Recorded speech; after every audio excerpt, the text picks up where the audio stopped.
Situation. There are 14 different competing Bitcoin forks. 14? This is ridiculous. We need to create one coin that will encompass them all. That's a great idea. Situation. There are currently 15 different Bitcoin forks.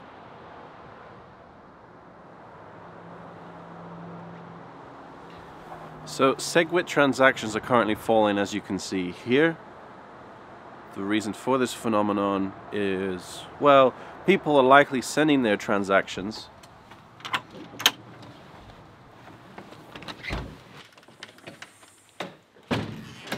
or sending their Bitcoin rather to an address where they can hold it in preparation for the fork that isn't SegWit transaction enabled.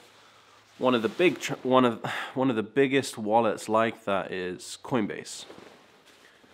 So Coinbase is supporting B2X, and that's probably where a lot of people are sending their money, hence this decline. Wouldn't say SegWit's declining in popularity though. So an analyst has predicted that Bitcoin's going to hit 50,000 within the next few years. That's pretty cool. It's not like a child could have made the same prediction, but it's still pretty cool. Apparently, if you were to rub his head and make a wish, we could hit 100K though. But there are good reasons for this prediction. One of them being the LedgerX. Now, if you've never heard of the LedgerX, basically it's bringing Bitcoin one step closer to mainstream adoption. Technically, LedgerX is a CFTC regulated swap execution facility and derivatives clearing organization. In layman's terms though, basically this is introducing Bitcoin to more institutional investors. Because essentially right now, if you wanted to buy $1 billion worth of Bitcoin, you're really going to spike the price and you're not going to get as much as you should, technically speaking. LedgerX doesn't solve this, but it does help alleviate this problem. I feel like it's taken me a long time to get up these stairs. Jeff Garzik, one of the developers, early developers for Bitcoin, is creating his own coin. It's interesting that I did that intro. It's going to be called Metronome, and it's designed to be the first coin where it can jump between different blockchains, which is pretty cool. But this guy is a very controversial figure. He is one of the main proponents behind the B2X coin, so...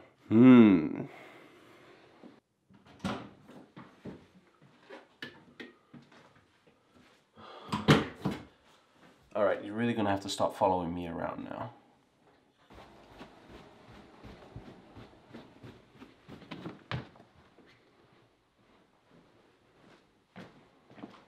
I left my laptop upstairs. So what coins are people expecting to boom now that we're past the Bitcoin Gold fork? Or not necessarily boom, but at least get back to the stage that they were at before this fork. It's the same names you keep hearing again and again and again. Neo, Lisk, OMG, or Omize Go. Maybe IOTA, Lumens. No Limit Coin just got approved to be able to be bought with Visa or MasterCard. I only know of 3 other coins in existence that have that option. But pretty much you name it, and people are expecting a pump, so... I don't know, I guess it's kind of hard to go wrong at the moment. Just basically do your own research and buy the coins that you like. I guess. Or if you don't like any coins, don't buy them. Or just don't listen to me. I need to find an appropriate email. I don't want Chris getting an email from Evil Lord Marmalade the 18th. Oh, yeah. Look at this, look at what's going on. Look at the biggest gainers are all massive. 154% for ATM chain. 75% for Smart Cash. Of course Monacoin, because it's so great. And then if you look at the losses, there aren't actually that many. Kin being the worst off, likely because of a 756 billion market cap. Of course it's in the top 100. But yeah, not so much heavy losses. Well, I guess this argument isn't as strong as it was a few hours ago. A few hours ago, most of the coins weren't in the losses. In fact, one of the highest coins that was in the red was Bitcoin, so. But yeah, these are some pretty serious gains. Correction, the total supply is 10 trillion. So the next fork is in November, somewhere around the 16th. What can we expect from it? Pretty much more of the same, I would imagine. Although this time the fork's a lot more serious. Bitcoin Gold, to be honest, was not a very serious fork. B2X actually is. It's almost mundane, right? You could see this coming from about a month away, and I feel like it's gonna happen again. there's money in knowing how to work this, I'm sure. It's interesting that while the price of Bitcoin's going down, its dominance is still high at about 55%. Remember, before, like a month ago, the dominance was 45%. The market cap was approaching 175 billion around yesterday, maybe the day before. Now it's at 162. So rather than after this fork people buying altcoins again, it looks like they've decided to take profits and sell Bitcoin. Interesting strategy. Maybe they want to buy it again when it hits a low. There's definitely market manipulation on top of market manipulation. Alright, it's my last night in the States. Tomorrow I'm flying home. It's kind of a long journey.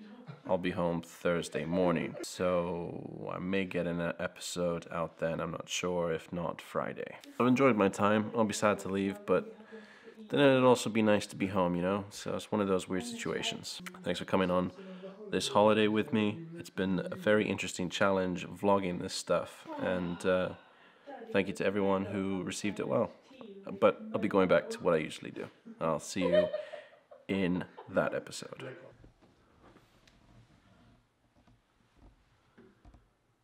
Feast upon the Watsits.